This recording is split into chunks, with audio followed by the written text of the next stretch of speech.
नमो ज्ञानेश्वरा नमो ज्ञानेश्वरा।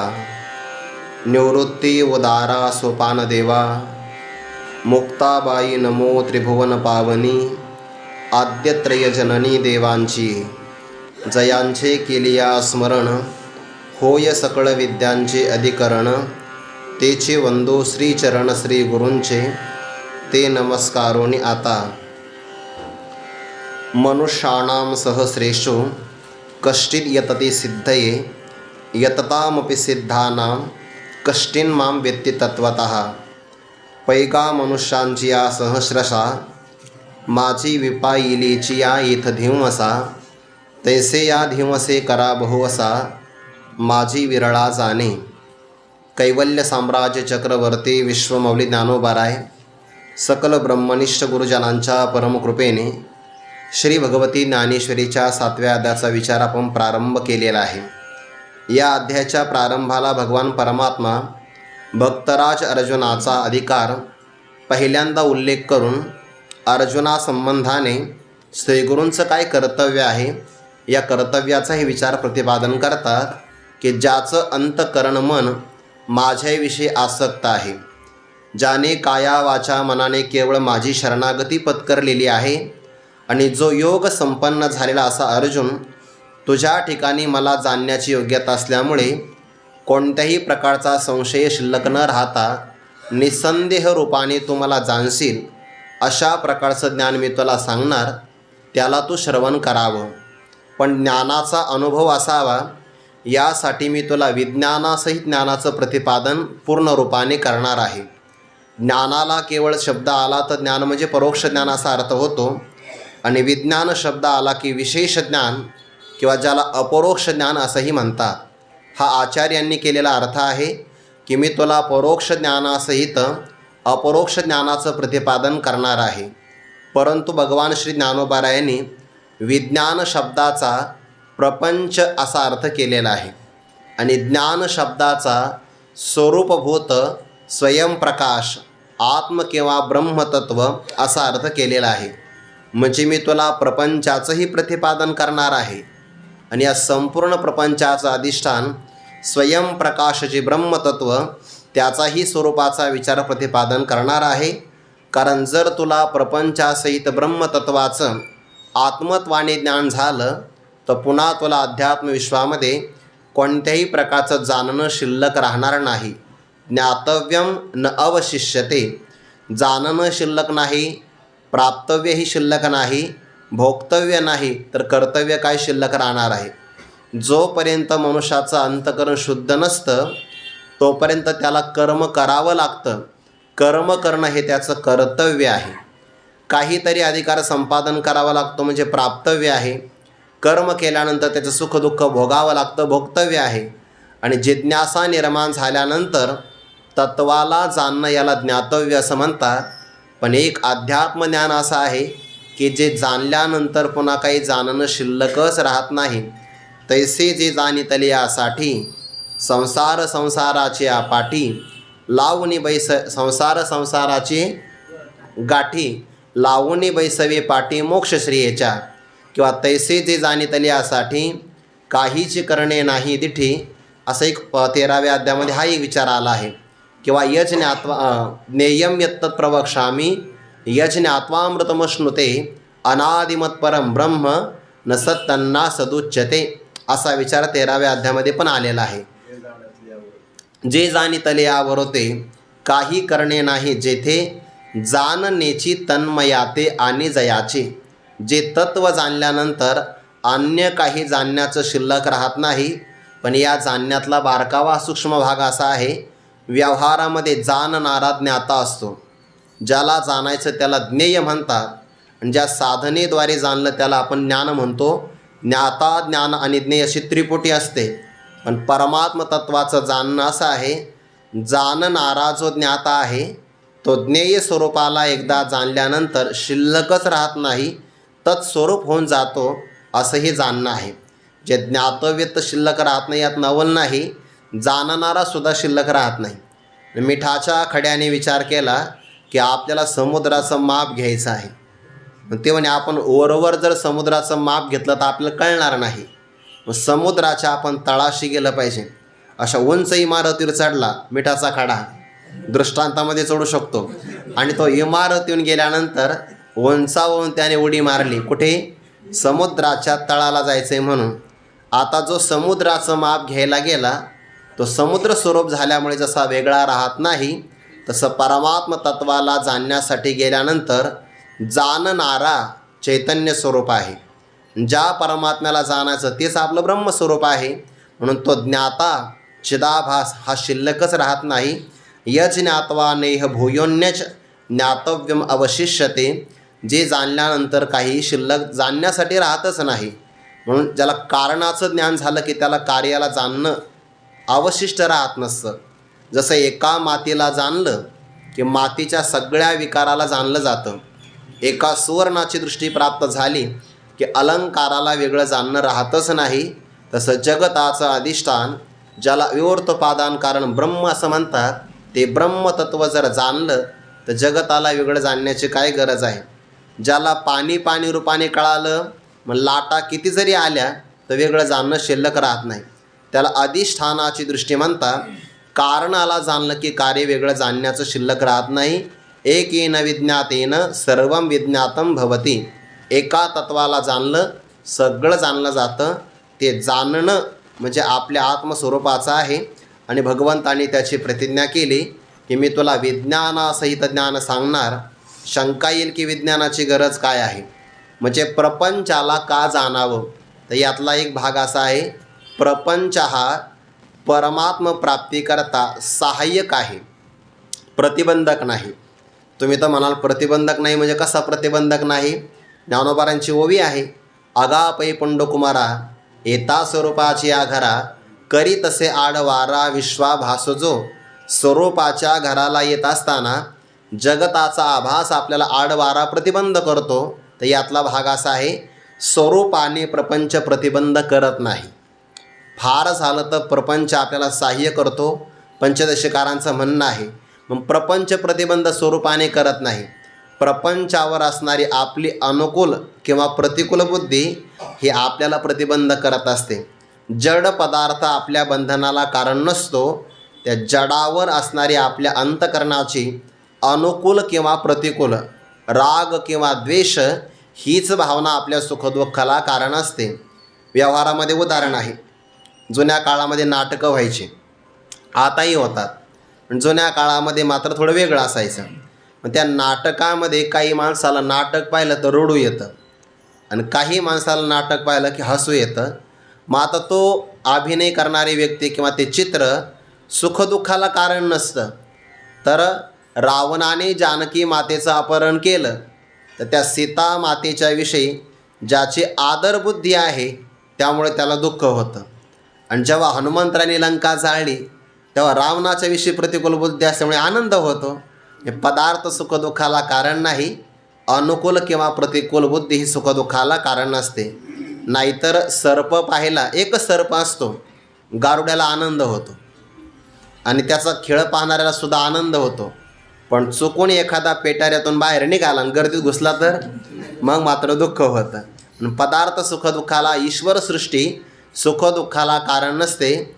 म्हणून पंचदशीकाराने एक शब्द वापरला, अबाधकम साधकम च.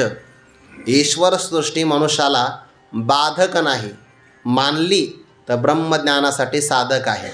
ज्याला परमात्म तत्व जाणायचं त्याला शरीर लागेल की नाही. शरीर ईश्वराच्या सृष्टीतलं आहे, त्याला शक्ती सामर्थ्य लागेल. ते पदार्थ अन्नापासून त्याला ती ऊर्जा मिळेल, म्हणजे साधकच आहे. फक्त आपण त्याला अनुकूल प्रतिकूल मानलं की मग मात्र बाधक होऊन जाते. म्हणून मी तुला विज्ञान सांगणार, ज्ञानासहित प्रतिपादन करणार. ज्ञान कशाला म्हणायचं? स्वयंप्रकाश तत्वाला ज्ञान असं म्हटलं. जिथं जाणीवेचा प्रवेश नाही, विचार मागच्या पावलांनी निघून जातो आणि तर्काचं चातुर्य बल चालत नाही, त्याला म्हणतात ज्ञान. प्रपंचाला म्हणायचं विज्ञान. आणि प्रपंचाच्या ठिकाणी असणारी सत्यत्व बुद्धी याला म्हणतात अज्ञान.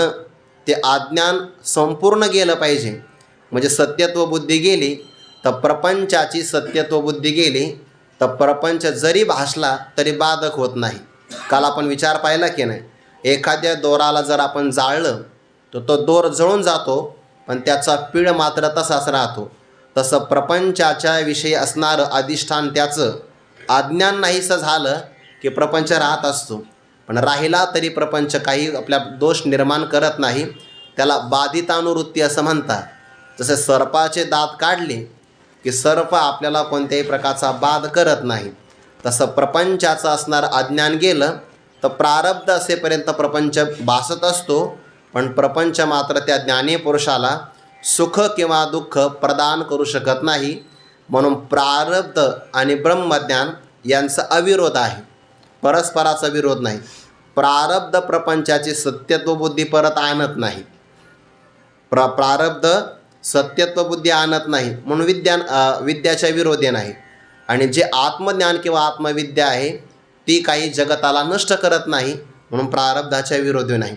दोन्हीसुद्धा आपापल्या ठिकाणी आहे. म्हणून एकाच ज्ञानी पुरुषाच्या जीवनामध्ये प्रारब्धाचा भोगही राहू शकतो आणि ब्रह्मज्ञानही राहू शकतं. दोन्ही आपापल्या जाग्यावर आहे. जसा एखादी व्यक्ती सरोवरामध्ये गेल्यानंतर अर्ध्या भागामध्ये त्याला ऊन लागतं आणि अर्ध्या भागामध्ये त्याला शीतलता लागते, तसं एका पुरुषाच्या जीवनामध्ये प्रारब्धही राहू शकतं. एकीची काळी भोगी तो ज्ञानी, संसार परमार्थ दोन्ही, सरोवरा माझी अर्धा बुडाला, वरती ऊन खाली शीतळ पाणी, असं राहू शकतो. ज्ञानी पुरुषाच्या जीवनामध्ये काही अडचण नाही. आता अज्ञान पूर्णपणाने नष्ट होईल. विज्ञान म्हणजे प्रपंच करपेल म्हणजे बाधित होईल. राहील प्रपंच स्वरूपाने, पण सत्यत्व बुद्धीनं राहणार नाही. आणि जे ज्ञान प्रतिपादन केलं ते आपण स्वतः स्वरूपाने आत्मत्वाने त्याच्याशी एकरूप होऊ. असं ज्ञान प्राप्त झालं की सांगणाऱ्याचं बोलणं बंद होतं, ऐकणाऱ्याचं दुःख नाहीसं होतं.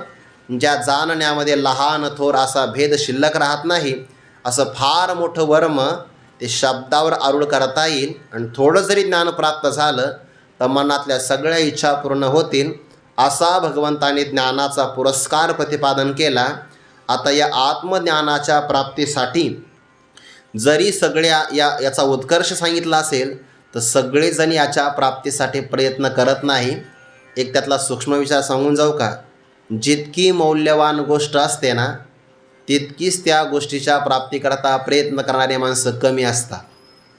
ठरलेलंच आहे हे. कारण मूल्यवान गोष्ट प्राप्त करायची असेल तर त्याला तितकं मूल्यही द्यावं लागतं, तेवढा मोठा त्यागही करावा लागतो. जेवढा मोठा लाभ असेल तेवढा मोठा त्यागही करावा लागतो. व्यवहारातलं उदाहरण सांगू. 10वी-12वीच्या परीक्षेमध्ये महाराष्ट्रातून जर पहिल्या क्रमांकाने उत्तीर्ण व्हायचं असेल तर त्या विद्यार्थ्याला तेवढा मोठा त्यागही करावा लागतो. 9वीची परीक्षा झाली की दुसऱ्या दिवशी तो 10वीचा अभ्यास सुरू करतो. तो मोबाईल आणि टी व्ही यांचा त्याग करतो. किती मोठा त्याग हल्लीच्या काळात हा. त्यागच करावा लागतो की नाही? तेव्हा कुठे त्याचा पहिला क्रमांक येतो. आणि काही विद्यार्थी ऑक्टोबरच्या नंतर परीक्षा जवळ आल्यानंतर मग पाहतात आपल्याला कोणते कोणते विषय आता त्याचा काय क्रमांक येणार आहे. म्हणजे व्यवहारातलं सुद्धा फळ मिळवायचं असेल तर याला मोठा त्याग करावा लागतो की नाही? हे तर सगळ्यात मोठं फल आहे. या लाभाच्या पलीकडे दुसरा कोणताही लाभ नाही. यम लब्ध्वा चापरम लाभम मन्यते नाधिकम ततः यस्मिन् स्थितो न दुःखेन गुरुणापि विचाल्यते. जो आत्मलाभा सारिखे गोमटे काहीच न देखे मनोनि भोग विषयके हरिखे नाजो. किंवा 6व्या अध्यायाच्या प्रारंभाला एक ओवी आली बघा. जी आत्मबोधाची आवडी केली स्वर्ग संसाराची कुरोंडी, ते वाचून येथीची गोडी नेनती अनेक. ज्यांनी आपल्या आत्मबोधाच्या आवडीसाठी स्वर्ग आणि संसाराची ओवाळणी करून टाकली, त्यांच्याशिवाय यातली गोडी कोणीही जाणू शकत नाही. 84 लाख देहाचा विचार केला तर फक्त एकच देह आहे आत्मज्ञानाच्या प्राप्तीसाठी. भोगासाठी सगळेच देह आहेत. आहार निद्रा भयमैथून आमचे सगळीकडे सारखंच आहे. फक्त आत्मज्ञान संपादन करावं एवढा अधिकार फक्त मानवात आहे. पण मानवी देहामध्ये आल्यानंतर सुद्धा पुण्याच्या तारतम्यानुसार हे मानावं लागतं की सगळ्यांना सद्बुद्धी होत नाही बरं. तैसे दुर्लभ सद्बुद्धी जिये परमात्माचे अवधी, जैसा गंगेसी उददी निरंतर. हे प्रारब्धाने मानावं लागतं. धनप्राप्तीसाठी प्रयत्न करणारे भरपूर आहे, पण परमार्थ नावाचं महाधन प्राप्तीसाठी प्रयत्न करणारे दुर्मिळ आहे. पुष्कळ संख्या त्यांची नाही. जेवढा मोठा लाभ तेवढा मोठा त्याग करावा लागतो की नाही. महाभारतामध्ये उदाहरण आलं आहे सुभाषिताच्या अनुषंगाने, की जर एका कुटुंबाचं रक्षण होत असेल आणि त्यासाठी एक व्यक्तीवर पाणी सोडावं लागत असेल तर सोडलं पाहिजे. एका गावाचं रक्षण होत आहे आणि एक कुटुंब आपल्याला सोडायचं, त्या कुटुंबाचा त्याग करा. देशाच्या रक्षणासाठी एका गावाचा त्याग करा. आणि जेव्हा आत्मकल्याणाचा विचार येतो तेव्हा सगळ्या पृथ्वीचा परित्याग करावा. त्यजेत एकम कुलस्यार्थे ग्रामस्यार्थे कुलम त्यजेत ग्रामम जनपदस्यार्थे आत्मार्थी पृथ्वीम त्यजेत. आणि असा त्याग महापुरुषांनी केला आहे. भरताने त्याग केला की नाही. तेने दिगमंडल चिंतिले समुद्रवलयांकित राज्य केले नाना भोग भोगिले जे नाही देखिले सुरवरी. नाथ महाराजांनी आश्चर्य प्रगट केलं, जे राज्य वैभव भोगिती त्यांचे कदा नव्हे गावे रक्ती. भरते केले नवल ख्याती सेवेला श्रीपती भोग त्यागे. सगळीकडे राज्य एकट्याचं होतं. समुद्रवलयांकित राज्य केले, सगळ्या दिशा जिंकून घेतल्या. त्याला चक्रवर्ती सम्राट म्हणतात. संपूर्ण पृथ्वीच्या चक्रावर, चक्र म्हणजे गोलाकार भागावर ज्याचं एकट्याचं राज्य आहे त्यांना म्हणतात चक्रवर्ती सम्राट. भरतांचं तरी पृथ्वीवर राज्य आहे. ज्ञानोबरायांचं मोक्ष नावाच्या कैवल्य साम्राज्य चक्रवर्ती सम्राट आहे. एवढं मोठं राज्य आहे त्यांचं. राज्य त्याग केला की नाही. त्यागाशिवाय लाभ त्यागे नाही की अमृतत्व मानुष हो, उपनिषदाचं प्रमाण आहे. म्हणून जरी या ज्ञानाचा पुरस्कार सामर्थ्य गौरव मोठा असला तरी पण या ज्ञानप्राप्तीसाठी सगळेजण प्रयत्न करत नाही. म्हणून भगवंतांनी त्याचं दुर्लभत्व 3ऱ्या श्लोकामध्ये सांगितलं. मनुष्यानां सहस्रेषु कष्टित यतति सिद्धये यतताम अपि सिद्धानां कष्टित माम व्यत्ति तत्वतः. हा झाला पदच्छेद. भगवान म्हणता सहस्रेषु मनुष्यानां, हजारो असणाऱ्या मनुष्यांच्यामध्ये, म्हणजे ज्याला कर्म करण्याची योग्यता आहे आणि आत्मज्ञान प्राप्तीची सुद्धा योग्यता आहे, अधिकार आहे, त्याला म्हणतात मनुष्य. नरदेहीचे ज्ञाने सच्चिदानंद पदवी घेणे एवढा अधिकार नारायणे कृपावलोकनी दिदला. जो कर्मही करू शकतो आणि आत्मज्ञान संपादन करू शकतो अशी योग्यता 84 लाख देहापैकी पाहिली तर फक्त मनुष्याकडंच आहे. आणि त्या मनुष्यामध्ये सुद्धा बहुवचन वापरलं आहे. मनुष्यानाम सुद्धा शिष्टीचं बहुवचन आहे. आणि सहस्रेषु हे सप्तमीचं बहुवचन आहे. विभक्तीच प्रत्यय आला की नाही. म्हणजे हजारो हजारो मनुष्यांच्यामध्ये कष्टित कोणीतरी एखादा सिद्धये, म्हणजे सिद्धीच्या प्राप्तीसाठी, चतुर्थी विभक्ती आहे सिद्धये. सिद्धी म्हणजे आत्मज्ञानसिद्धी, आत्मज्ञानप्राप्तीसाठी कोणीतरी एखादा यतती म्हणजे प्रयत्न करतो. हजारो मनुष्यामध्ये ज्ञानप्राप्तीसाठी कोणीतरी एखादा प्रयत्न करतो. भोगासाठी सगळेच प्रयत्न करतात. कोण करत नाही? जागं झाल्यापासून झोपेला जाईपर्यंत आणि कळायला लागल्यापासून मरेपर्यंत सगळे माणसं भोगासाठीच प्रयत्न करतात की नाही.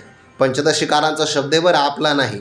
कुर्वते कर्म भोगाय कर्म कर्तुं च भुंजते नद्यां कीटा इवा वर्तादा व्रतांतरमाशुते व्रजंतो जन्मनो जन्म लभंते नैव निर्वृतीं. नदीच्या प्रवाहामध्ये पडलेला एखादा कीटक भोवऱ्यामध्ये सापडतो, तळाला गेला की वरती येतो, वर आला की पुन्हा तळाला जातो.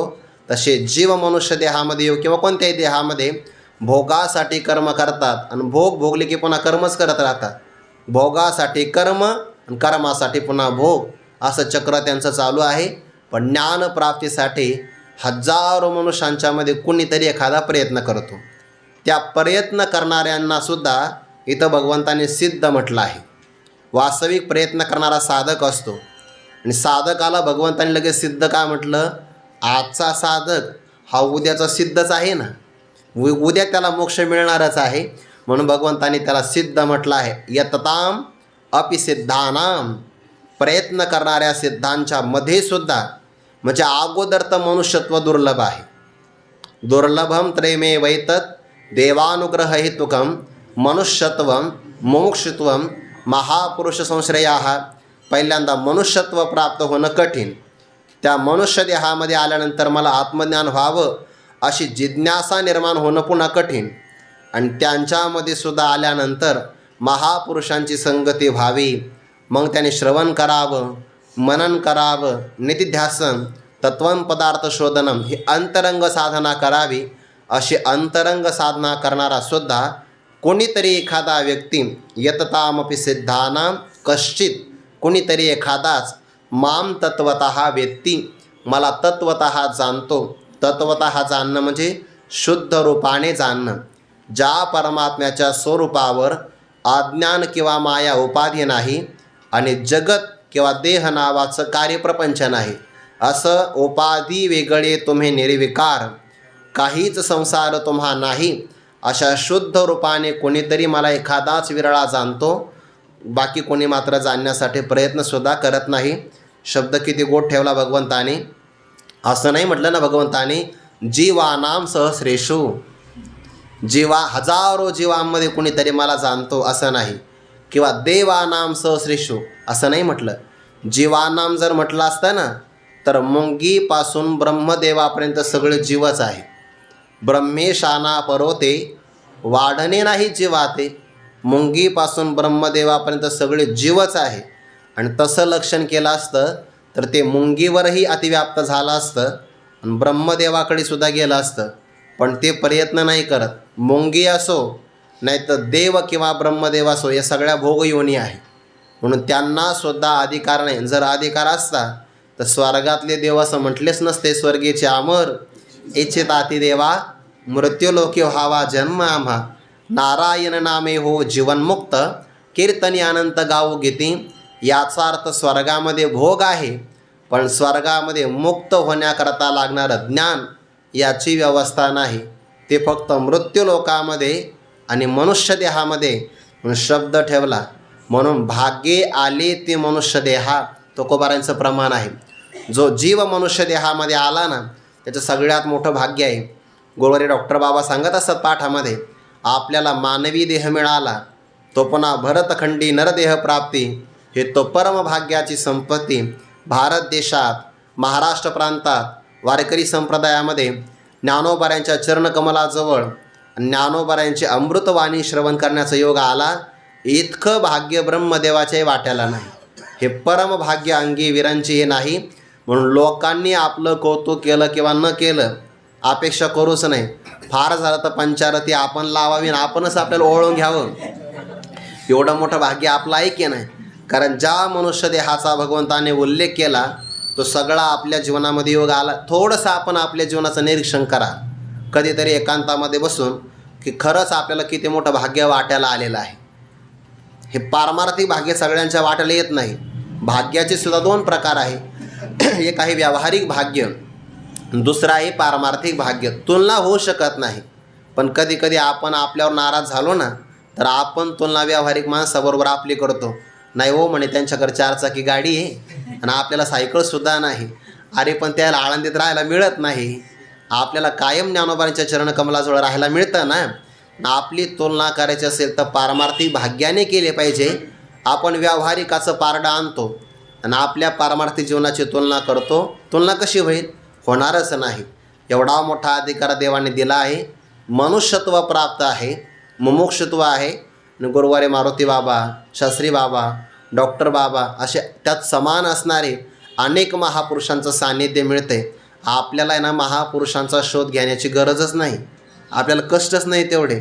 बहु अवघड असे संत भेटी परी जग जेठी करुणा केली, हे चरण आपल्यासाठीच आलेलं आहे. नाहीतर फार कठीण आहे बरं. व्यवहारातल्या लोकांना महात्मा भेटतच नाही. श्री गुरु चैतन्य महाराज सांगत असतात त्यांना महात्मे नाही भेटत, मग महात्मे असं त्यांचा अर्थ आहे. थोडासा अर्थ जर आपल्या लक्षात आला तर बरं आहे. तमोगुणाचा अधिक्य आहे, महात्मे असं त्यांना भेटतं. आपल्याला महात्मे हा त्यांचा अर्थ आहे. जीवनातलं भाग्य आपलंच मोठं आहे. तो अधिकार आपल्याला जवळ आहे. भगवंताची कृपा आहे सगळी आपल्यावर. हजारो मनुष्यामध्ये कुणीतरी प्रयत्न करतो आणि प्रयत्न करणाऱ्यांच्यामध्ये सुद्धा सगळे काही यशस्वी होत नाही. कोणीतरी एखादा मला तत्वतः जाणतो. याचा अर्थ हे सगळं दुर्मिळ किंवा दुर्लभ आहे. भगवंतांनी याच अध्यायामध्ये पुन्हा हा शब्द वापरला बरं. बहुनाम जन्मनाम म्हणते ज्ञानवान माम प्रपद्यते वासुदेव सर्वमिती स महात्मा सुदुर्लभः. यतती म्हणत असताना साधक आहे आणि सिद्ध म्हणत असताना महात्मा आहे. म्हणून साधकही दुर्लभ आहे आणि साधकापेक्षा महात्मा दुर्लभ आहे. विचारसागरामध्ये माणसांचे 4 प्रकार केले. पामर, विषयी, जिज्ञासू आणि मुक्त. मग जगामध्ये यांचं जरी 4 प्रकार असेल तर 25-25% नाही बरे. तुम्ही असा बा या जगतामध्ये पामर 25%, विषयी 25%, साधक 25%, मुक्त असं नाही आहे. उलट पामराची संख्या जास्त आहे, 60% असेल. त्यापेक्षा विषयी 30% असेल आणि 10% साधक आणि सिद्ध असेल. साधकामध्ये 9% घेऊ आपण, सिद्ध महात्मा एखादाच असेल. भगवंताने शब्द वापरला स महात्मा सुदुर्लभ. मानवाचे जरी 4 प्रकार आहे पण त्यामध्ये समानता मात्र नाही. गुरुवारी मारुती बाबा सांगतात ते सृष्टी अनादी आहे ना म्हणे. आणि प्राचीन काळामध्ये सुद्धा पंडित होते, मूर्ख होते, आताही आहे, फक्त आता त्यांची संख्या वाढलेली आहे. संख्या बाबा सांगतात हा प्रवाह आहे, हे अनादी कालापासून चालत आलं, समसमान नाही. यावर ज्ञानोबा आता भाष्य करतात. मनुष्य देहीचे ज्ञाने सच्चिदानंद पदवी घेणे एवढा अधिकार नारायणे कृपावलोकनी दिदला. जसं हे प्रमाण आहे तसं तुकोबारांचं प्रमाण आयुष्याच्या साधने सच्चिदानंद पदवी घेणे किंवा नरदेह निधान लागले हाती उत्तम सार उत्तम गती देवची होईन मन तिथे होते तरी का चित्तेन धरावे मागोता हाच जन्म पावसी भोगिले सुख दुःख जानसे येतो न घडे रे सायासे कार्य अंधवशी जाणवण्या लक्ष 84 न चुके फेरा. एकदा ही संधी हातातून गेली तर परत ही संधी मिळणार नाही. ते जुने कीर्तनकार एक उदाहरण सांगतात. पूर्वीच्या काळात गावात आक्रमण व्हायचे. मग आक्रमण झालं की गाव लुटलं जायचं. गावाचं संरक्षण व्हावं म्हणून गावाला गावकूस असायची. म्हणजे सगळ्या गावाला भिंत. बरं अजूनही काही गावामध्ये या भिंती आहेत. पण आता काय झालं, गावातले लोक गावाच्या बाहेर राहायला गेले, त्यामुळे ते गावकूस गावाच्या मध्यभागी आलं.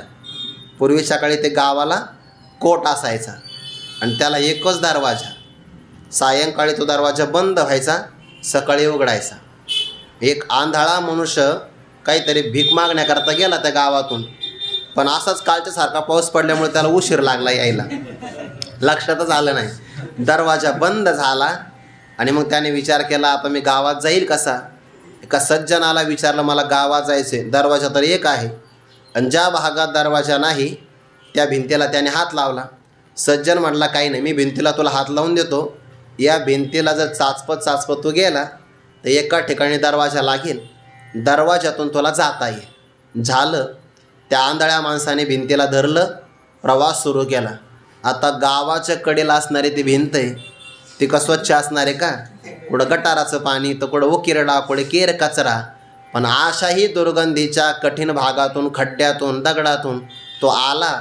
त्याच्या भाग्याचा उदय झाला की दरवाजापर्यंत आला.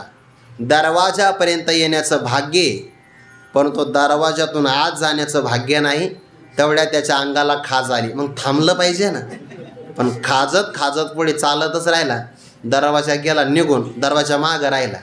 पुन्हा त्याने भिंतीचा आधार घेतला आणि चालत राहिला. असा तो कितीही वेळा जरी करत राहिला तरी आता त्याला गावात प्रवेश होईल का? तसं जीवाला मनुष्य देह मिळाला, दरवाजापर्यंत आलेला आहे. पण इथं आल्यानंतर काय झालं, जसं आंधळ्याच्या अंगाला खाज आली तसं इथं आल्यानंतर पुन्हा बऱ्याच प्रकारची प्रलोभन आली ना, विकाराची, विषयाची किंवा भ्रामक समजुतीच्या. आणि त्यामुळे त्याचा तो दरवाजा गेला निघून. तैसे येण्याचे शरीरा येणे सरे किंबहुना येर झारे चिरा पडे. एवढी संधी आहे फक्त. एवढी संधी जर हुकली तर पुन्हा 84 लाखामध्ये प्रवास ठरलेला आहे. मी काल मंदिरामध्ये सहज पारायण करत होतो. मला माहीत होतं आपल्याला हा श्लोक सांगायचा आहे. ते धाक असतो बघा उद्याचं काय सांगायचं म्हणून. खरंच असतं. आता कारण बाकीच्या लोकांसमोर चिंतन करायचं म्हणलं की थोडंसं सोपं असतं, पण जे चिंतकच लोक आहेत, ज्ञानेश्वरी ज्यांचं जीवन आहे, त्यांच्यासमोर सांगायचं म्हणलं की दररोज युद्धाचाच प्रसंग आहे. रात्री दिवस आम्हा युद्धाचा प्रसंग सोडून द्या, हा विषय सांगावं लागतं की नाही. म्हणजे अजानवृक्षाखाली पारायण करताना सहज नजर गेली खाली पृष्ठभागावर, काही मधमाशा पडलेल्या होत्या आणि काही मुंग्याला पंख आलेले होते. नाथ महाराजांची ओवी, मुंगी निघाली या पाख तिसे मरण याचूक. मुंगीला पंख फुटले. पावसामध्ये पंख फुटतात बघा. तुम्ही आता मुंग्यांचे वारुळं पाहिले की लाल असो, काळ्या असो, मुंगळे असो, त्यांना पंख फुटतात. आणि पंख फुटले की त्यांचं मरण जवळ आलेलं असतं. सहज विचार आला की माऊलींच्या मंदिरामध्ये आजान वृक्षाखाली मुंगीचा जन्म मिळाला, ज्या जीवाला, तो भाग्यवानच आहे की नाही. पण त्या देहामध्ये ज्ञानाची साधना कुठे आहे? एखाद्या भाविकाचा अजाणतेपणा त्याच्यावर पाय पडू शकतो, मधमाशी मरू शकते. ते पाहिल्यानंतर मला वाटलं कधी कधी आपल्या जीवनात असं होईल ना, सांगता येत नाही. भविष्य काळामध्ये आपल्यालाही हा जन्म मिळू शकतो, म्हणून त्वरा केली पाहिजे. मागोता हाच जन्म पावसे, भोगेले सुखदुःख जाणसे. असं काही नाही की आपण फारच मोठ्या पदावर जाणार आहे, काही सांगता येत नाही. बैलही व्हावं लागेल, प्रामाणिकपणा जर नाही केला तर व्हावं लागेल, सांगता येत नाही. गाढवही व्हावं लागेल, नाही तरी काय थोडी श्वान सुकरे बापुडे. कारण जसं कर्म असेल तसं फल भोगावं लागेल की नाही. पण प्रामाणिकपणाने कर्म करण्यात जर मनुष्य चुकला तर फल भोगात चुकत नसतो. कर्म करण्यात चुकवूच नाही. चुकला की त्याला माफी नाही. केले कर्म झाले तेची, त्याच्यात अन्यथा नाही. नाही म्हणे बा कर्म थोडंसं चुकलं होतं आणि देवाला सांगितलं, देवाला नारळ घ्या एवढा. देव नारळही घेत नाही, पाकिटही घेत नाही. ते कर्म आपल्याला करावंच लागतं, भोग भोगावा लागतो. केले कर्म झाले तेची भोगा आले. येऊ शकतो का नाही जन्म? म्हणजे कोणताही जन्म येऊ शकतो, पण त्या देहामध्ये ज्ञानाची योग्यता नाही, फक्त मानवी देहामध्ये. मग इतर देहामध्ये जे करता येतं तेच आपण या देहात केलं तर अपूर्वता काय? उलट इतर देहामध्ये आत्मज्ञान संपादन नाही ना करता येत, ते फक्त मानवी देहामध्ये करता येतं. या देहातला हाच पुरुषार्थ आहे. पहिलं ब्रह्मज्ञान संपादन करावं. आपल्याला आपला निसंदेह आत्मज्ञानाचा परिचय झाला, जीवन सफल झालं. प्रयत्न सगळे नाही करत. हा श्लोक आपल्याच करता आलेला आहे. याच्यामध्ये दुसरे कोण आहे? मनुष्यानाम सहस्रेषु. जगाची संख्या म्हणतात सध्याला 7.5 का 700 कोटीच्या वरती गेलेली आहे. आपल्या भारताची 140 का काही कोटी आहे. सगळेजण प्रयत्न करतात का? मनुष्यानाम सहस्रेषु कश्चित यतती सिद्धये. परमार्थामध्ये आल्यानंतर सुद्धा, थोडं धाडसाने बोलतो हां, परमार्थामध्ये आल्यानंतर सुद्धा बऱ्याच लोकांच्या व्यावहारिकच कल्पना राहतात आणि ते म्हणतात आम्ही परमार्थ करतो. परमार्थात येऊन सुद्धा माणसं धनाच्या पाठीमागे धावतात, पदाच्या प्रतिष्ठेच्या पाठीमागे धावतात आणि यालाच ते परमार्थ म्हणतात. वास्तविक ह्या व्यावहारिक भोगाच्या कल्पना आहे, पण त्याला ते परमार्थाचं वरून आवरण लावतात आणि स्वतःची वंचना करून घेतात की आम्ही परमार्थ करतो. दांभिक आहे हा सगळा भाग. अंतरंग परमार्थ केला पाहिजे. या देहामध्ये गरिबी असली तरी चालेल, नाही पद मिळालं तरी चालेल, लोकांनी आपल्याला ओळखलं नाही तर फारच चांगलं आहे, पण फक्त संत मान्य व्हावं आणि देवाने आपला स्वीकार करावा असा विचार आपल्या अंतकरणात आला तर हे सगळ्यात मोठं आपलं पुण्य आहे. आपल्या परमार्थाच्या अंतरंग धारणा स्थिर राहण्यासाठी सुद्धा फार मोठं पुण्य लागतं. आपण सगळी प्रलोभनं सोडून मी ज्ञानोबाच्या चरणकमलाजवळ राहतो, ज्ञानेश्वरीचं चिंतन करतो आणि आपल्याला बाकीचं काहीच कमवावंसं वाटत नाही, तर हेही सगळ्यात मोठं आपलं पुण्य आहे. नाहीतर विचलित व्हायला वेळ काय लागतो? काहीच वेळ लागत नाही. पण ज्या अर्थी सगळी प्रलोभनं समोर आले, लोक म्हणतात चला या सप्त्याला एवढं देऊ तेवढं देऊ, तरी आपल्याला जावंच वाटत नाही, आपलं पुण्यच आहे. म्हणजे परमार्थाच्या धारणासुद्धा स्थिर राहण्यासाठी फार मोठं पुण्य लागतं. तेव्हा मनुष्य यामध्ये स्थिर राहतो. त्याला धैर्य लागतं आणि भगवंताने पुढे त्याला धिवंस शब्द पुढे वापरलेला आहे. जी झाली या मनुष्य देह प्राप्ती, परमार्थ साधू भोगा अंती. एवढी नाही गायत निश्चिंती, मृत्यू प्राप्ती आणि वार. मी परमार्थ कधी सांगणार म्हणे निवांत झाल्यावर. हे 2-4 कामं झाले महाराज आणि एकदा माझ्या मागच्या लोकांची घडी बसली, मी मोकळाच आहे. अरे पण त्यांची घडी बसू तर आपली घडी संपाल ना. घडी घडी काळ वाट याची पाय, अजून किती आहे अवकाश. आपलं जरी लक्ष नसलं तरी मृत्यू आपल्याला प्राप्तच आहे. आपण कधीतरी विचार केला होता, 7 वाजता आपण इथं आलो, तेवढं आयुष्य आपल्या हातात होतं का? जेवढं होतं तेवढं आता आहे का? संपलं ना आयुष्य आणि क्षणाक्षणाला संपत आहे बघा. मृत्यू प्राप्ती आणि वार. मृत्यू न विचारी गुणदोष, न म्हणे देश विदेश. मृत्यू म्हणतो का हात आळंदीत आहे, नाही नाही हा कार्यक्रमाला गेलेला आहे, तिथं नको गाठाला याला, परत मागं येऊन द्या आळंदीला, असं आहे का काही? नाही. न पाहे रात्री दिवस, रात्री पाहत नाही, दिवसही पाहत नाही. करीत नाश तात्काळ, तात्काळ नाश करतो. मृत्यू बाजार विचारत नाही, मंडप विचारत नाही, काही विचारत नाही. क्षण आला की मृत्यू घेऊन, नाही त्या यमासी करुणा. बाहेर काढिता कोडी प्राणा, ओढाळ सापडी जैसे धन्या किंवा धान्य, चोर यातना धरी जेतो. माऊलींच्या सोहळ्यामध्ये काही काही चोर सापडतात. मग आता ज्याची चोरी झाली त्यांनी मारणं बरोबर आहे, पण तो कमी मारतो, बाकीचे जास्त हात धुवून घेतात. चोर यातना धरी जेतो. तसंच आहे, नियमाला करुणा नाही.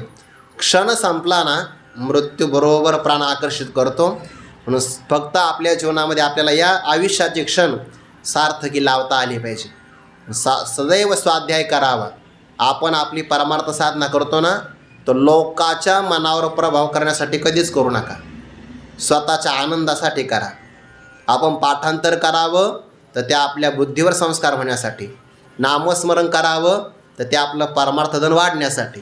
आपण काय करतो, सगळं करतो ना, आपल्याला वाटतं याच्यातून लोकांचं मनोरंजन व्हावं, लोकांना आपली विद्वत्ता कळावी.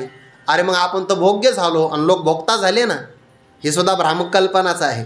अंतरंग परमार्थ आपला स्वांत सुखाय, केलं तर आपल्यासाठीच करायचं, असा अंतरंग परमार्थ केला पाहिजे. बरंच झाले, आता ओव्या पाहावं लागतील. पैगा मवशांच्या सहस्रशा माझी विपाइलीच्या येथ धिवसा. धिवसा म्हणजे धैर्य. शब्द किती वापरला ज्ञानोबाने गोड. पहिल्यांदा तो मनुष्य देहामध्ये जीव असावा. सगळ्या मनुष्य देहातल्या जीवाला होती का ही भावना? सध्याच्या काळामध्ये लोक शास्त्रच मानत नाही. तेव्हा आम्ही पाप पुण्य आम्हाला मान्य नाही, पाप पुण्याच्या कल्पना आम्ही मानत नाही. अरे तो मानल्या काय न मानल्या काय, तुझ्या जीवनातलं दुःख कुठं कमी होणार आहे? स्वतःच्या जीवनातील संगती तर सांग, तुला दुःख कशामुळे होतं? जे माणसं पाप पुण्य नाही मानत त्यांना दुःख नाही का? त्यांनाही दुःख आहेच की नाही? दुःखाला कारण त्याचं मागचं पाप आहे, मानावंच लागतं ते. जरी त्याने अमान्य केलं तर भोगाला तर अमान्य नाही ना करू शकत. म्हणून सगळेजण काही शास्त्र मानत नाही, आणि मानणाऱ्यामध्ये सुद्धा सगळेजण इकडे येत नाही. बरं आले तर वेगवान प्रयत्न करत नाही, प्रमाण देतात. पडोन राहीन तये ठाई, ओघाची संताची न मागे न करे काही तुझी आनगा. हे आळसाचं समर्थन करण्याकरता नाही हां, पूर्ण समर्पण सांगण्यासाठी आहे. संत प्राप्ती झाली ना, आता पडोनी राहीन तये ठाई. ओघाची म्हणजे निवांत, स्वतःच्या मनाने काही करणार नाही. देवा संत प्राप्ती झाली, आता तुला काही मागणारही नाही, न मागे, संतांच्या आज्ञेशिवाय न करी काही, असे त्याचे अर्थ घ्यावे लागतात. नाही तर आपण आपल्या मनाने अर्थ घेतो. बघा तुकोबाराचं प्रमाण आहे, पडोने राहीन तये ठाई, आमका वळकट टाकून राहतो, असं नाही. पडोने राहीन, निवांत नाही राहणार, त्याच्यामध्ये प्रयत्न वेगवान केला पाहिजे, आळसाला जागा नाही.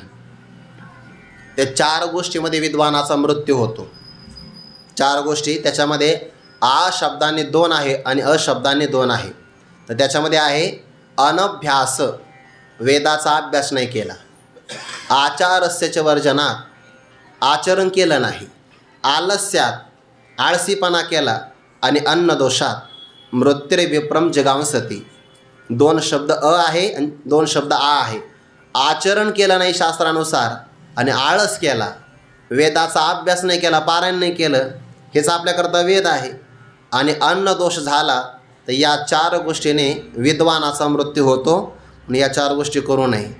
म्हणजे सतत अभ्यास करावा, अन्नदोष टाळावा, योग्य आचरण करावं, आळसाला जागा देऊ नये. पैगा मनुष्यांची या सहस्रशा माझी. सहस्रशा म्हणजे हजारो मनुष्यांच्यामध्ये विपाइलेची या, विपाइले म्हणजे क्वचित, विरळा, या परमार्थ मार्गामध्ये किंवा आत्मज्ञान प्राप्तीसाठी धैर्य धारण करतो. परमार्थामध्ये सात्विक धैर्य खूप महत्त्वाचं आहे. त्याचं सात्विक धैर्य कमी पडताना ते परमार्थातून मागं जातात. बघा, सगळ्यात मोठं असं सात्विक धैर्य. बऱ्याचदा साधकाच्या जीवनामध्ये असं घडतं बघा, कधी कधी एखाद्याचं पाठांतर होत नाही, किंवा एखाद्याला असं वाटतं की आपले मित्र खूप पुढं गेले, आपण लयच मागं राहिलो. तर टिकून राहण्यासाठी 7वी धैर्य लागतं. पाठांतर झालं उद्या नाही आठवलं तरी नाराज होऊ नये, कारण आज आपण केलेलं पाठांतर त्याचा काही ना काहीतरी ठसा आपल्या बुद्धीमध्ये उमटत असतो.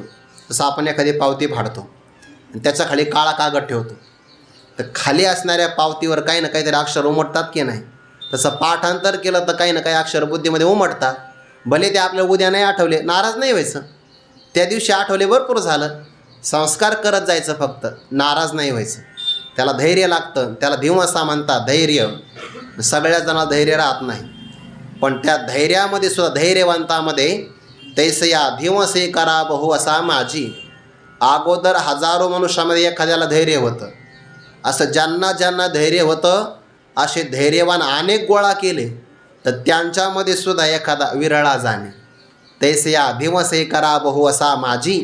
धैर्य धारण करणाऱ्या पुष्कळ लोकांमध्ये विरळा पावे, विरळा पावे, अवघड गोवे शेवटीचे. ज्ञानोबाराचे एक प्रमाणे बघा हरिपाठामध्ये, ज्ञानदेव म्हणे नाम हे सुलभ, पुढे सर्वत्र दुर्लभ विरळा जाणे. जरी नाम सुलभ आहे पण एवढंही सुलभ नाही. जन्मसहस्री ओळखीचे एक वेळ यावया, विरळा जाणे. आता याकरिता ज्ञानोबारे दृष्टांत देता, हे कसं विरळ आहे, दुर्लभ आहे. यासाठी जैसा भरले या त्रिभुवना, आत एक एक चांग अर्जुना, निवडून निकीजे सेना लक्षवरी, केतया ही पाठी, जे वेळी लोह मांसा ते घाटी, ते वेळी विजयश्रेयच्या पाठी, एकची वैसे तैसे आस्थेच्या महापुरी, रिगताती कोटीवरी, परिप्राप्तीच्या पैलतिरी, विपाईला निगे. 2 ओव्यामध्ये दृष्टांत, 3ऱ्या ओवीमध्ये सिद्धांत, म्हणून 3 ओव्या एकत्र वाचल्या. आणि 4थ्या ओवीमध्ये कारण सांगितलं. 4थी पण ओवी एकत्र घ्या. मनवणी सामान्य गा नोहे, कारण सांगितलं ना, मनवणी शब्द आला की मागे कारण येतात. हे सांगता वडील गोठी गा आहे, परी ते बोलो येईल पाहे, आता प्रस्तुत ऐके. भगवंताला प्रस्तुत विषय सांगायचा आहे, पण त्या अगोदर ज्ञानाचा गौरव सांगितला. या प्रस्तुत विषयामध्ये विज्ञान सांगायचं. बरं, येथ विज्ञाने काय करावे, ऐसे घेसी जरी मनोभावे, तरी पै आधी जाणावे तिचे नाम विज्ञान. भगवंताला विज्ञान सांगायचं आहे पहिल्यांदा, परंतु ज्ञानासही सांगत असल्यामुळे ज्ञानाचा विचार अगोदर केला. ते विज्ञान सांगितलं की मग शेवटी ज्ञान सांगता येतं. उदाहरण दिलं हे दुर्मिळ किती आहे. ज्याप्रमाणे भरले या त्रिभुवना आत, या भरलेल्या लोकांनी भरलेल्या संपन्न असणाऱ्या त्रिभुवनामध्ये एक एक चांग निवडोनी लक्षवरी सेना कीजे. अर्जुना संबोधन आहे. हे अर्जुना, उदाहरण हेच का दिलं असेल बरं? श्लोकामध्ये हे उदाहरण नाही आहे. श्लोकात उदाहरण आहे का? नाही आहे. पण ज्ञानोबाने हे उदाहरण का घेतलं असेल? कारण ज्या अर्जुनाला सांगायचं, तो अर्जुन क्षत्रिय आहे ना, आणि तो सैनिक आहे. जसा तू सैनिकाच्या रूपाने इथं आला, दृष्टांत तोच दिला आहे. तुझ्यासारखे काय सगळे शूरवीर आहेत का? तो सगळा मी पार्थ द्रोणाचा केला, येणे धनुर्वेदमच दिदाला, म्हणून दृष्टांत ज्ञानोबाने तोच निवडला. बघा, तो कोबराने हे उदाहरण दिलं आहे. मोहरायसी फळे आले काही गळती, पक्वदशी येती थोडी, नास आडी वेचेतो. आंब्याला मोहर लागतो, असा प्रचंड लागतो, एक पान दिसत नाही. शेतकऱ्याला वाटतं बहुतेक गावामध्ये पहिला नंबर आपलाच येणार आहे. आपल्यासारखे तर फळं झाडाला कोणाचंच लागणार नाही. पण मस्त ढगाळ वातावरण फिरतं, कधी कधी वारं तर कधी कधी पाऊस येतो, लागलेला सुद्धा मोहर गळून जातो. जेवढा मोहर आहे तेवढे फळं नाही, जेवढी फळं आले तेवढी देठाला टिकत नाही. काही उन्हाने जळतात, त्याला शब्द तसाच आहे बरं का, गावरान शब्द. उन्हाने जळतात, काही गळून पडतात, आणि जर त्याला काय पाडाला येईपर्यंत सुद्धा राहत नाही. काही शेजारचे माणसं दगडं मारतात, पाडामध्ये आले की ते उतरावे लागतात. ते उतरताना सुद्धा सावकाश, नाहीतर जर तो आदळला की तो खराब होतो. आढीपर्यंत जातात आणि काही आढीत नष्ट होतात. पक्वदशी येते थोडी, नाश आढी वेचेतो. तसंच आहे. विरळा पावे, विरळा पावे, अवघड गोवे शेवटीचे. जसं भरलेल्या त्रिभुवनातून एक एक चांग म्हणजे चांगला निवडोनी, की जे सेना लक्षवरी. ते सैनिकांची भरती असते बघा. काय भरतीची तयारी करतात विद्यार्थी. आपण तरी कधी कधी 4 वाजता उठत नाही, पण जे पोलीस भरतीचं तयारी करतात बघा, किंवा आर्मीमध्ये भरती करण्यासाठी तयारी करतात, कधी कधी आपल्याला तो प्रसंग येतो, आपण प्रवास करतो ना, सकाळी प्रवास करतो आपण, तर काही विद्यार्थी रस्त्याने धावताना दिसतात आपल्याला, तयारी आहे त्यांची. मग सगळेजण तयारीला जातात, तर काहींचा गोळा फेक जात नाही, काहींची लांब उडी जात नाही, तर काहींची छाती भरत नाही. मग असे सगळ्या त्रैलोक्यातून एक एक चांगल्या प्रकारची निवड करून लक्षवरी म्हणजे लाखापर्यंत सेना की जे सैनिक तयार करावे लागतात. मग सगळ्या सैनिकांना युद्धामध्ये जाण्याची परवानगी नाही मिळत, सगळ्यांना नाही. काहींना देशाचं आतमध्ये रक्षण करावं लागतं, काहींना शौर्य गाजण्याचा प्रसंग येतो. की तयाही पाठी म्हणजे त्याही नंतर, म्हणजे कधी सैन्य भरती झाल्यानंतर. ज्ञानोबांची होळी आपल्याला सांगते की सैनिकांचं भरण असं करावं, सैनिकांची भरती अशी केली पाहिजे, नाही तर बा त्याचे कागदपत्र नाही, काही नाही ना, अधिकारी ओळखीचा दिली भरती करून, देश धोक्यात येईल ना. निवडणुकीचे सेना लक्षवरी चांगले माणसं निवडले पाहिजे. शेतकरी बघा, ते शबरी मातेनं प्रभूला येण्यासाठी बोरं निवडले. कसे निवडले? एक चांगला अर्जुन, एक चांगलं बोर. म्हणजे प्रभूला आंबट लागलं तर मग स्वतः खाऊन पाहिलं, जाऊ दे ते उष्टी का असं ना, पण गोड असलेली ठेवली, बाकीची टाकून दिली. किंवा शेतकरी शेंगदाणे, जे दष्टपुष्ट शेंगदाणे असतात ना, ते पेरणीसाठी बाजूला काढून ठेवतात. निवडणुकीचे सेना लक्षवरी की तयाही पाठी. पण त्याही नंतर, निवड झाल्यानंतर जे वेळी म्हणजे युद्धाच्या प्रसंगाला लोह मांसा ते घाटी म्हणजे कापणं, लोह म्हणजे लोखंडाचं शस्त्र, आणि आपल्या शरीराच्या मांसाला कापतं बघा. युद्ध म्हणजे काही प्रवचन आहे का निवांत ऐकायचं तोपर्यंत ऐकायचं, मग डोळा लागला असं नाही आहे. अरे युद्धामध्ये कोणता बाण कधी मागून पुढून जाईल काही सांगता येत नाही. पाठीमागून बाण आला तर छातीतून पुढं निघेल, आणि छातीतून आला तर पाठीमागे जाईल. जसं की भीष्माचार्यांचं झालं की नाही, शरपंजरी पडली, कोणती बंदुकीतून गोळी लागेल सांगता येते का? तुम्ही इतिहास वाचा. काही आपल्या छत्रपती शिवाजी महाराजांच्या काळामध्ये काही शूरवीरांनी तोफेचा गोळा सैनिकाच्या अंगावर पडू नये म्हणून स्वतः पुढे उभे राहिले. काय धैर्य असेल बरं. प्रचंड असणारा तोफ गोळा आहे, ज्याच्यामध्ये शरीराच्या चिंधाड्या होणार आहे, पण तरीसुद्धा घाबरले नाही. तोफेच्या गोळ्याच्या समोर उभे राहिले. जे वेळी लोह मांसा ते घाटी, सामान्य नाही ना. छत्रपती संभाजी महाराजांना आठवून बघा, काय प्रचंड मृत्यूला सामोरे गेले आहे. सामान्य गोष्ट नाही. आपण म्हणू शकतो ही मृत्यू कल्पना आहे, जेव्हा प्रसंग येईल तेव्हा सगळ्यात जास्त आपल्याला भीती वाटेल, अवघड आहे. त्याला देह तादात्म्य सोडावं लागतं, किंवा मातृभूमीवर पराकोटीचं प्रेम असावं लागतं. धर्मासाठी त्याग महत्त्वाचा असेल तर मग बाकीच्या गोष्टी काही वाटत नसतात. तयाही पाठी जेवढे लोह मांसा ते घाटी, जेव्हा लोखंडाचे शस्त्र मांसाला कापतात ना, ते वेळी बाकीचे तम मृत्यूपंथालाच प्राप्त होतात.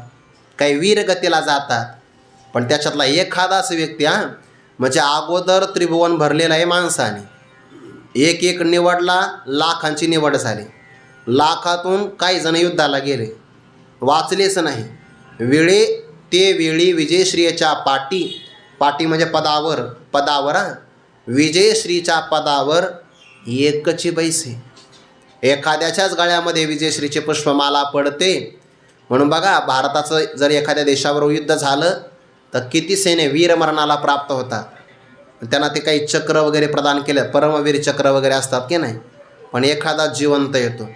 सैनिक इथून निघून गेला तर तो जिवंत माघारी सांगता येत नाही. आली तर त्याची शवपेटीच येते, तिरंग्यामध्ये गुंडाळायला त्याचा देह येतो, पण वीरगतीलाच प्राप्त होतो. जिवंत एखादा येतो, ते वेळी विजयश्रीच्या पाठी एकची बैसे, कोणीतरी एखादाच वीर असणारा येतो, त्याच्या गळ्यामध्ये पुष्पमाळा पडते. हे झालं उदाहरण. उदाहरणाकरता नाही, सिद्धांताकरता महत्त्वाचं आहे. तैसे आस्थेच्या महापुरी. आस्था म्हणजे आवड, किंवा आस्था म्हणजे इच्छा. आम्हाला आत्मज्ञान प्राप्त व्हावं अशी इच्छा आहे, आणि त्या इच्छेचा महापूर आला. महापूर, तर त्या महापुरामध्ये उडी किती जण घेतात?